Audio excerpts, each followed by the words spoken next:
আজকে আমাদের বড় কড়াইয়ে খাসির মাংস করেছে কত কেজি আর 2 কেজি না টাটা সাবধানে যেও মাসি এই যে মাশরুম এখন দিতে যাব আমি hey everyone welcome back to my channel welcome to a new blog I hope তোমরা সকলে খুব ভালো আছো কিছু কি আইডিয়া করতে পারছো আমি কোথায় আছি হ্যাঁ আমি চলে এসেছি আমার শ্বশুর বাড়িতে আগের দিন ব্লগটা আমি বাস থেকেই শেষ করেছিলাম তো তারপরে আজকে সকালে শ্বশুর বাড়িতে পৌঁছে গেছি তবে কি জানো তো আমরা মোটামুটি 5টা 6টার দিকে বহরমপুর নেমে যাই কিন্তু কালকে এতটা রাস্তা জ্যাম ছিল মানে ফারাক্কা ব্রিজের ওপরে 3 থেকে 3.5 ঘন্টা গাড়ি দাঁড়িয়েছিল একটুও এগোচ্ছিল না গাড়ি এতটা পরিমাণ জ্যাম ছিল রাস্তায় এখন প্রচুর জ্যাম হচ্ছে ফারাক্কা তারপরে ডালখোলাতেও তাই অনেকক্ষণ দাঁড়িয়েছিল জ্যামে তো এই করে করে আমাদের বাড়ি পৌঁছতে আজকে এখানে 10টা বেজেছে যেখানে আমরা জেনারেলি 6:30-6টার মধ্যেই বাড়ি পৌঁছে যাই সেখানে আমাদের আজকে বাড়ি পৌঁছতে 10টা বেজেছে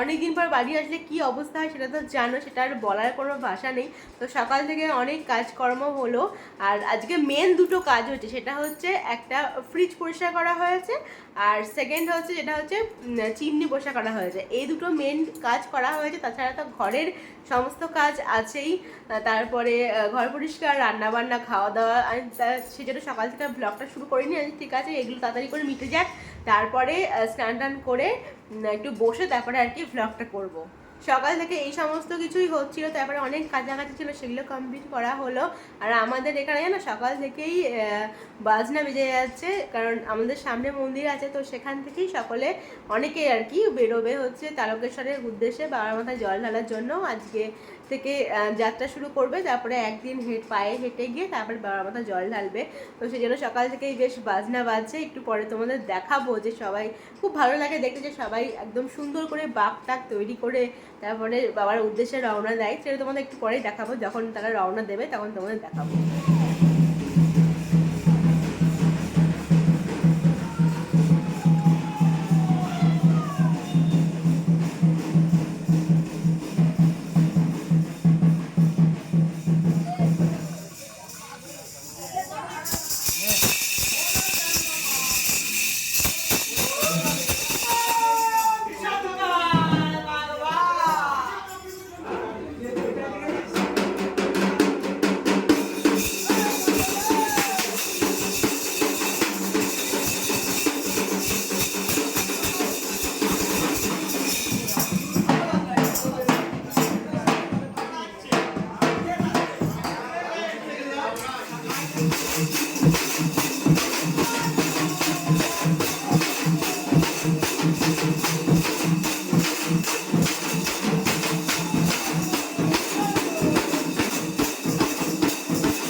আমাদের এই ছাদ থেকে স্পষ্ট দেখা যায় একদম মন্দির তো কিছুক্ষণের মধ্যেই তারকেশ্বরের উদ্দেশ্যে সবাই বেরোবে ভক্তরা আর ও তো গিয়েছে ওখানে ও তো আর ঘরে থাকতে পারবে না মানে এত বাজনা শুনে তো আগের ভিডিও যেগুলো দেখলে সেগুলো ওই ক্যাপচার করে এনেছে আর আমি ছাদ থেকে এখান থেকে একদম স্পষ্ট দেখি বাঘগুলো এত সুন্দর করে সাজিয়েছে সব কিছু দিয়ে বড় বড় এরকম সাইজে ঘুঙুর দিয়ে অনেক কিছু দিয়ে এমন সুন্দর করে সাজিয়েছি তারপরে ঘটগুলো হচ্ছে পুরো কাঁসার দেখতে খুব সুন্দর লাগছে আর তেমন খুব ভারীও আছে আর এখান থেকে প্রচুর ছেলে যায় মানে অনেক অনেক অসংখ্য ছেলে এখান থেকে হয় আর এবারে সবারই হচ্ছে ড্রেস কোড হচ্ছে সবাই হলুদ রঙের পোশাক পরেছে হলুদ রঙের পোশাক পরে যাচ্ছে মানে যে আমি দেখছি ছাদ থেকে কত লোক যাচ্ছে বাবার মাথায় জল ঢালতে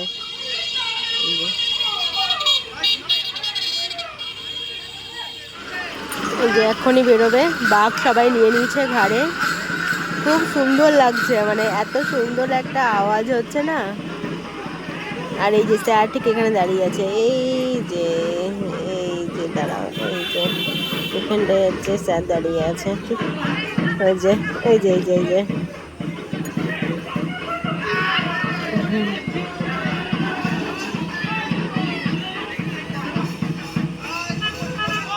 বেরোতে প্রায় সন্ধ্যায় হয়ে যাচ্ছে সন্ধ্যাবেলা আমরা যাত্রা শুরু করছে তারপর এখান থেকে যাবে ব্যারাকপুর থেকে শেওড়াফুলি থেকে ওখানে গঙ্গায় স্নান করে তারপরে বাবার উদ্দেশ্যে তারকেশ্বরের উদ্দেশ্যে তো এখান থেকে যাবে তোমার গাড়িতে তো স্নান টান করে শেওড়াফুলিতে ঘাটে স্নান করে তখন থেকে হচ্ছে হাঁটা তখন তখন পুরো হেঁটে হেঁটে তারকেশ্বর মন্দিরে যাবে। আর এদিকে দেখো পুরো ঘন কালো হয়ে মেঘ উঠেছে, এই দেখো পুরো ঘন কালো হয়ে মেঘ। এই যে ফাইনালি সবাই বেরোচ্ছে, তবে এতটাই অন্ধকার করে আসছে এরপরে বেরোলে আর দেখাও যেত না।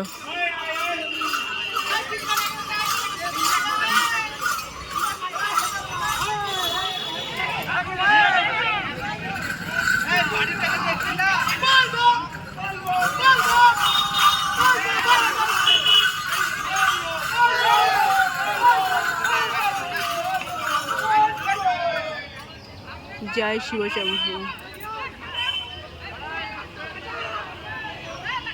তোমাদের আমি একবার আকাশটা দেখাতে চাই, জাস্ট 2 মিনিটের মধ্যে কিভাবে চারিদিকটা মেঘে ছেয়ে গেল দেখো। এই যে পুরো ঘন কালো হয়ে মেঘ চলে এসছে, জাস্ট 2 মিনিটের মধ্যে এরকম হয়ে গেল আকাশটা।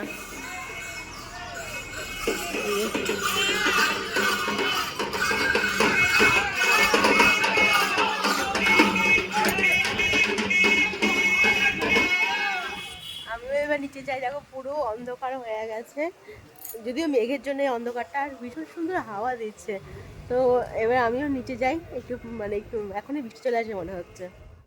Good morning everyone, next day ব্লগটা কন্টিনিউ করছি। সকাল সকাল উঠে আমার এদিকে বেডের ক্লিন করা হয়ে গেছে, এবার জাস্ট ঘটনাগুলো একটু পরিষ্কার করে নেব। আর আজকে এখানে সুমন আসছে, সুমন কাল রাত্রে ফোন করে বলেছি যে আয় তাহলে এখানে, আর এখানে যখন আমরা আসি তখন ওকে একবার করে ডেকেই নিই। আর বলে ঠিক আছে তাহলে আজকে সকাল ওই 10টা-11টার সময় ও বেরোবে, আর তারপরে হচ্ছে বিকেলবেলায় আমি ওর সাথে যাব ওই বাড়ি, কারণ আজকে আবার অর্ঘ বেরিয়ে যাচ্ছে, অর্ঘর কালকে মিটিং আছে কলকাতায়, তো দেনও শিলিগুড়ি চলে যাবে, তো ওর তো একদম ছুটি নেই। তো সুমন আসছে, সুমন থাকবে এই বেলাটা, তারপরে বিকেলবেলা আমরা দুজন মিলে ওই বাড়ি যাব। তার আগে দুপুরবেলায় একটু ছোটোখাটো আগে সবাই মিলে খাওয়া দাওয়া হবে, যেমন বুধুদা আছে, সাগর আছে, রিন্টু আছে, সকলে মিলে খাওয়া দাওয়া হবে। তো সকাল সকাল বাড়িতে আছে খাসির মাংস চলে এসছে, তার সঙ্গে আরও অনেক কিছু মেনু হবে। তো সব মিলিয়ে আজকে দিনটা বেশ জমজমাট হতে চলেছে। আজকে আমার ব্লগ তুমি করে দিবা, ঠিক আছে? না তুমি করে দিবা, আমি রান্না করবো। রিন্টু করে দেবে। রিন্টুকে একটা আজকে নতুন একটা তোমার এই করে দেবো। কি আগে কিরকম জীবন ছিল আমাদের, আচ্ছা এখন কিরকম রিন্টু রিন্টু খাইছে, একদম অর্ধদা নাই, অর্ধদা ওইদিকে ঘরে ঘুমাচ্ছে, তুমি নাই বাইরে দাঁড়িয়ে আছে, এইগুলো বলবো। আগে কি হতো, আগে তো বিয়ের আগে, বিয়ের আগের জীবন আর বিয়ের পরের জীবন নাকি? তুমি তো একই আছো, ইচ্ছা মতো একদম ব্যাচেলার লাইফ কাটাচ্ছে এরকম। আমি এক আছি সে ঠিক আছে, কিন্তু তাহলে তোমার যেটা বাড়বে না, আমার কন্টেন্ট বাড়বে ফালতু।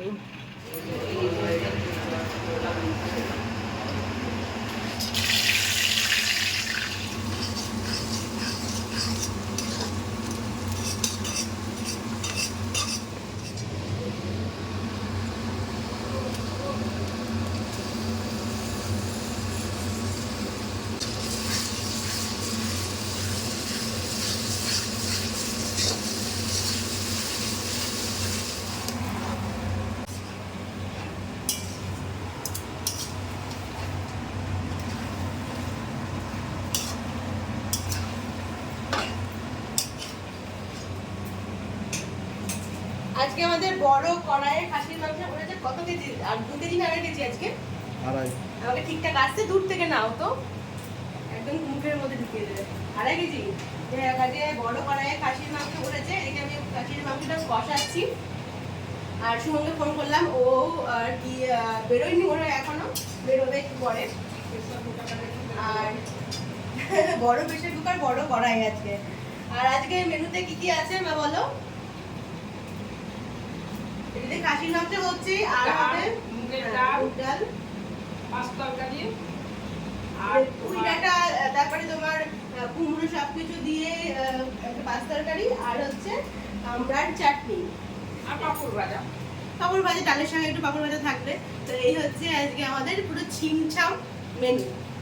তো ফার্স্ট টাইম আমি এতটা মাংস একসঙ্গে রান্না করছি, তাও এত বড় কড়াইয়ে। আমি বলেছি যেমন পারবো তেমনটাই করবো, আমি কারণ তোমার কোনো এক্সপিরিয়েন্স নেই এতটা মাংস রান্না করার। একসঙ্গে লাঞ্চের ফাঁকে এখন চলছে আমাদের আইসক্রিম খাওয়া। এটা হচ্ছে কি পিস্তা কুলফি। আজকে আমার ডায়েট ফায়েট সব খতম। ওই এসে ফোন কর 5 টাকা তো খাওয়া। তোরা এখানে দিবি এখানে দিবি। খাবো না আইসক্রিম? আচ্ছা না খুবই ভালো। তো মেয়ে মানুষের কি বলতে পারি না। আইসক্রিম মেয়ে মানুষটা দেরি হলে আর 3 জায়গায় দুটো চেঞ্জ করতে হবে। এই যে শিবন চলে এসছে। তোমাদের রাস্তায় কিছু নাই। বস বস। তো এখন আমাদের খাওয়া দাওয়া টাইম এগুলো বড় বাড়ি না, আর এখন আমরা খাবার খাচ্ছি। মাটন হচ্ছে ফাইনাল রেজাল্ট হচ্ছে এটা মাটনের। ঠিক আছে তিনটি আছে এই তো বড় বাটি পেয়েছি। হ্যাঁ হ্যাঁ এগুলো তো বড়, এগুলো ছোট। এই তো, এগুলো বড়।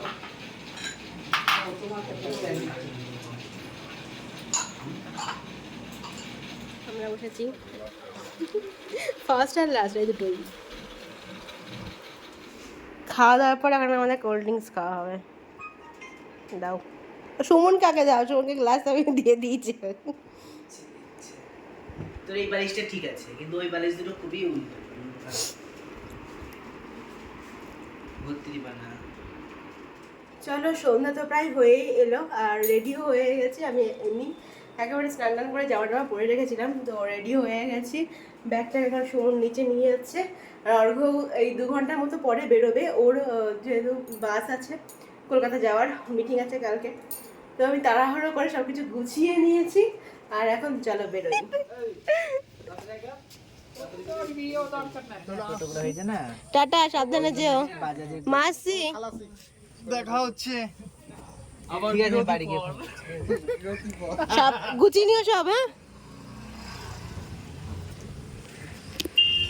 একটু মিডিলে অ্যাড দিয়ে দিলাম, অ্যাডটা দেখো, অ্যাড দেখতে দেখতে চলে আসছি। তো আমরা এখন বেরিয়ে গেছি।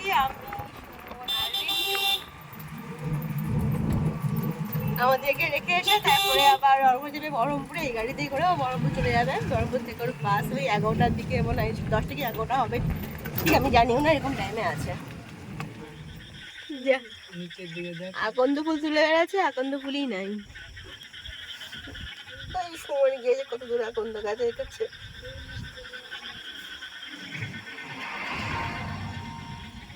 যাওয়ার পথে এখানে দেখেছে আকন্দ গাছ, কালকে যেহেতু সোমবার তো সেই জন্য আকন্দ ফুল নিয়ে যাচ্ছে।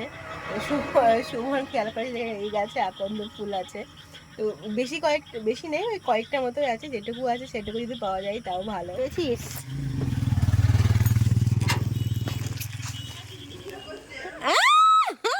চলে এসছি বাড়ি। কোথায়? ভালোই আসলে, খুব স্পিডে চলে এসছি একদম গোগোতে। ফোন কর তোকে। সন্ধ্যা দিচ্ছ? বাড়িতে এসে চাটা খেলাম। এখন আমি যাব হচ্ছে ওই বাড়ি, সকলের জন্য মাশরুম নিয়ে এসেছি আমি শিলিগুড়ি থেকে। তো ওই বাড়ি ওই বৌদিদের জন্য, সুমদের জন্য, সকলের জন্য মাশরুম নিয়ে এসেছি। এই যে, তো এই যে মাশরুম এখন দিতে যাব আমি। এগুলো যেহেতু কাঁচা জিনিস না, মানে বেশি দিন হয়তো ঠিক মতো আর কি থাকবে না, তো সেই জন্য তাড়াতাড়ি করে দিয়ে আসি, যাতে করে ওরা বানিয়ে আর কি খেতে পারে। আমি যাচ্ছি এদের সবাই বাড়ির মাশরুম দিতে। আমি শিলিগুড়ি থেকে মাশরুম নিয়ে এসেছি আমি দেওয়ার জন্য। এই যে ড্রাগন ফল, গাছের গাছের ড্রাগন 4টে হয়েছিল, একটা ছোট সাইজ ছিল, সেটা আজকে আজকে খেয়েছি। আর এই 3টে আছে, সাইজটা দেখি। এই যে ঠিকই আছে, খুব ছোট না, মোটামুটি ঠিকই আছে। কালো হয়ে গেছে কেন? হ্যাঁ এইগুলো সাইজটা ঠিক আছে। একটু একটু কালো হয়ে গেছে কেন? কি জানি এগুলো কালো হয়ে গেছে। জলের জন্য নাকি? বৃষ্টির জন্য হয়তো। হুম এরকমই বাবা কিনে এনেছিল বাজার থেকে।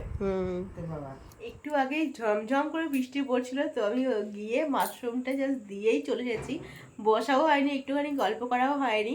তো এসে আমি বাড়িতে এসে ডিনারও করে নিয়েছি। তো চলো তাহলে, আজকে খুবই একটু টায়ার্ডও আছি, ঘুম পেয়ে যাচ্ছে আমার। তো চলো আজকে আমাদের ব্লগটা আমি এখানেই এন্ড করছি। ভালো লাগে আমাকে করতে হবে, please like comment share subscribe to Ritu's canvas. তোমার সঙ্গে দেখা হচ্ছে নতুন একটা ইন্টারেস্টিং ব্লগ নিয়ে। Till then stay happy and stay safe. এখনকার মতো গুড নাইট, টাটা।